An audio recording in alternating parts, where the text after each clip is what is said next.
Il faut le dire, hein, c'est bien beau que le championnat commence parce que nous tous, on attendait ce championnat, mais on ne peut pas parler du championnat, surtout j'ai lu quelque part, vous avez dit l'un des meilleurs championnats.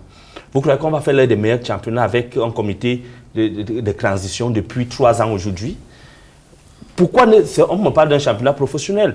Mais pourquoi c'est la fédération qui organise, c'est dans quel pays au monde où c'est la fédération camerounaise de football qui organise le championnat, qui s'est dit professionnel? Là, c'est le premier problème. Un championnat ne peut pas être... Maintenant, il y a un autre problème. Les présidents sont en train d'aller jouer. Peut-être que Castro le disait tout à l'heure, que lui ne voudrait pas entrer dans ces polémiques, il n'est pas hypocrite, mais c'est un véritable problème. La saison dernière, on a vu lors des assemblées générales, les présidents, d'autres qui n'ont même pas perçu de subventions. Maintenant, ils repartent sur une nouvelle base. Mais qu'en est-il exactement?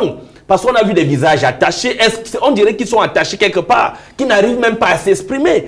On ne peut pas aller jouer un championnat sans connaître ce qu'on gagne. Les subventions, bon, ils ont un top sponsor. On les oblige à mettre sur le ventre ou le torse.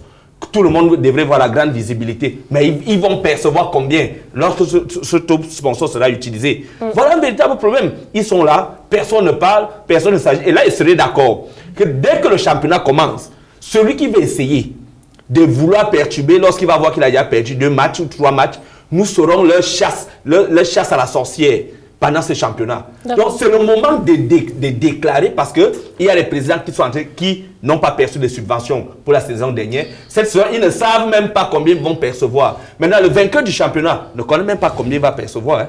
Donc, on ne connaît pas combien le vainqueur aura cette saison. Non, je vais chuter, il va parler. On ne connaît pas combien le vainqueur. Maintenant, permettez que je rebondisse. J'ai juste oublié. Allez-y. Maintenant, la formule du championnat. Je crois qu'on a voulu ça depuis, malgré que le temps soit un peu réduit, parce que c'est 4 mois de championnat. Quand vous regardez, on commence en décembre, et on finit il y aura une crève à cause du CHAN, et ça doit finir en mai, le 25 mai.